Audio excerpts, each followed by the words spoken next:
What is war but a strong desire to change?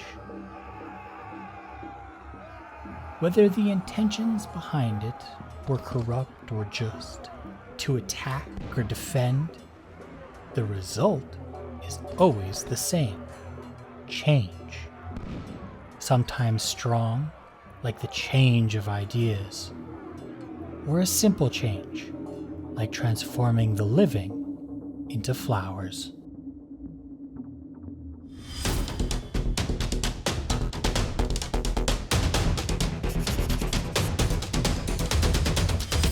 With one-page rules bringing out 2 demon factions every month for a little bit, I'm going to do a series of crisscrossing the traditional color schemes with their counterparts. This time around, it's change and war's turn together, and in this part 1, I'm going to paint a war demon beast rider with change colors. My theory is that, even though he was made by war, as his allegiance switches, so too does his body to best resemble the new ideals he now holds. Either way though, we're going to end up with a blue war demon. I'm going to start with the beast he's riding because it'll be the largest chunk of the model and I'll be able to get away with using my airbrush. On my palette I have phthalo blue, phthalo green, and titanium white. Overall this model is going to have a blue theme, so I'm going to start the beast with a little more of a teal blue instead of a pure blue by mixing in a bit of the green, and starting half light with some white. This mix just goes into the airbrush with some medium and water. So while I layer up the base coat with my airbrush, I can tell you my plan. The rider is going to be quite a light blue, like a pale skin, but blue. So in order to distinguish the beast from him, I'm keeping things blue for now, but I'm going to make that blue darker. So along with the teal, the beast himself will also just appear darker when compared to the rider. To make it a little simpler for myself before I go all crazy with color, I'm going to follow a base, shade, and highlight method. So I need a shade step, and that's just going to be medium, thinner, and the blue and the green in a big sloppy jumble. On the model, I want to make sure this is pooling in the right places, which is why I'm using my brush, because I want to make sure this really pools in the ridges of the armor and in the deeper folds of his large flat muscles. I've let that wash dry fully, and now it's time to bring some of the highlights back out, using my base color again with just a bit more white, but also diluting of the color a bit with some medium. Sometimes it'll look like the layer isn't even going on and I'm just wetting the area, but trust in the paint that when it dries, it'll be a little bit lighter, even if there's temptation to add more white. Because I need another mix with more white added, and it's going to be to pick out some textures along joints like the knees and elbows, and along the foot knuckles. I'm not going to worry about getting any of this exact, and you'll see why in a bit, but I do want to make sure these areas have a little more contrast and are a little lighter overall. Now to make some change happen, I'm just taking a pure magenta and adding just a tiny bit of some matte medium and a drop of water in my airbrush. Then very gently, I'll start to layer this color onto all the elbow and knee joints that I painted lighter.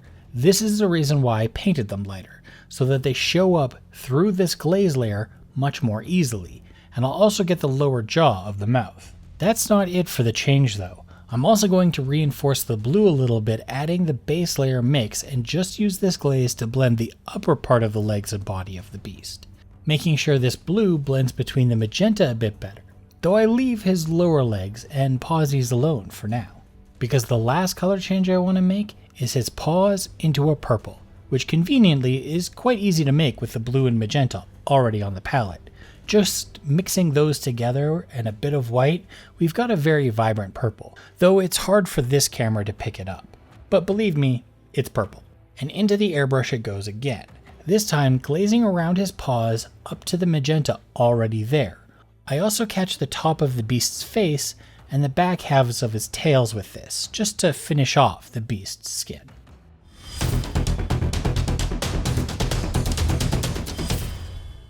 On my palette, I have an ultramarine blue and a titanium white.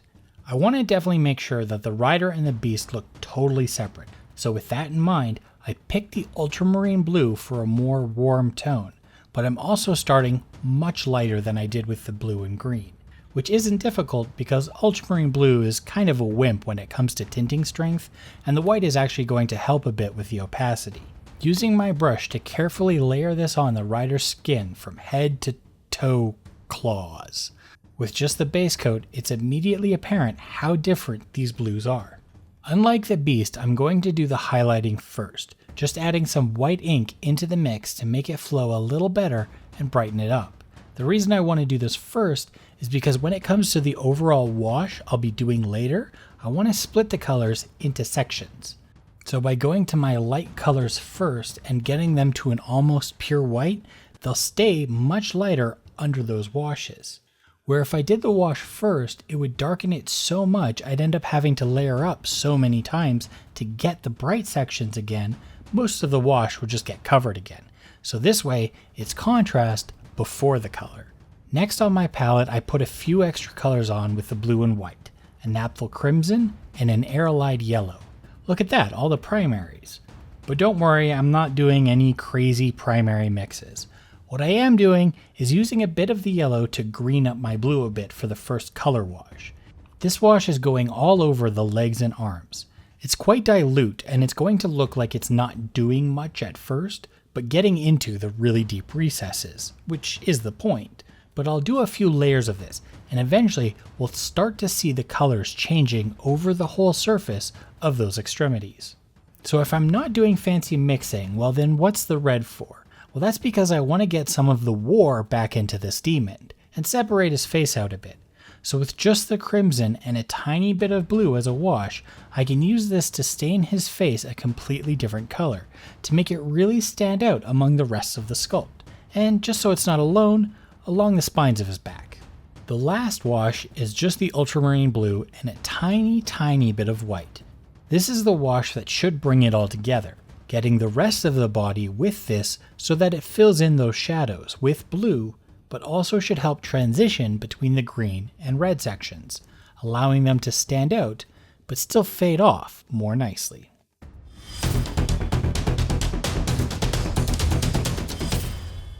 Now that the bulk of the colors are done, I want to prepare the rest of the model. So on the palette, I have carbon black, ultramarine blue again, and naphtha crimson again. I'm going to make a dark purple out of all three of these, trying to keep things a little more on the red side. This is going to be my starting base for everything else. So not just the metal plates, but also the skulls, the chains, the horns, the teeth and claws. Basically, if it's still gray, it now needs to become this. So I'll be back once that's all done. One of the things I like about filling in everything like this is it gives me a better sense of how the painting is going so far. The beast skin looks so much more vibrant now. It's time though to continue on, and for the metallics I want to do a silver gold. So I need a gold to start from, and that'll be the scale 75 dwarven gold, which is like a mid-triad gold, mixed with the same base color I just did, just so it goes on a bit more easily. Painted over the surface of all the metal plates, though with the chains I'll try and leave the gaps between the links the dark purple. The base coat went on quite easily, but now I want a wash to help me visualize all the ridges again. So keeping it in theme, I'll just use the blue and red already there to make a purple. I'll try and get this to pool around all the rivets and icons mostly, but seeing how it's a very organic style armor, it'll also help me pick out some darker shadows. To start the layering process, I'm going to take scale 75's speed metal, which is like the brightest silver of a steel triad for comparison to other lines. To start, I'm just going to add a little bit of this to the gold and dark base. This will be kind of an overall layer, but trying to leave out just a few darker sections highlighted by the previous wash. So around rivets, along edges, and under sharp ridges is where I'll be avoiding. Once that's solid and I'm happy with it, it's just going to be continuing the trend, adding more of the silver into the mix for a very bright gold. This time, as I layer it, I try and keep it to raised edges, but also picking out a rounded point in the armor to give a little bit more light reflection. I'll draw an outline if I'm unsure where the light needs to be, then fill it in as needed to make sure the shapes are right. For the last highlight step, it's going to be quite simple, just taking the straight silver and getting it on the tip of my brush. Then I'll use that to just dot the sharpest points to give those really pointy edges all over the place that ping of light and really push the contrast of the metallics. And since I'm already in the habit of pushing contrast, might as well throw in one last step for the metals, and that's to give each of these rivets another quick wash, using the original wash I made for the metals. This should just give them a nice little halo and make the rivets stand out that little bit more.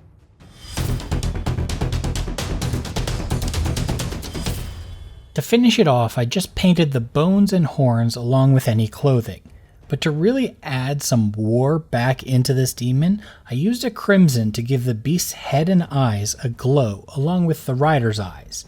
It really stands out among all the blue, and pink is fitting with the change theme, but still red for war. The base I went a little crazy and vibrant on, but that's just me experimenting and having fun, which of course is what this journey was all about. If you liked this video, please consider sharing and subscribing. If you'd like to get a hold of me, I've created a small Discord community to which you can find the link to in the description. Come share discussions and pictures of your models. I'd love to see you there.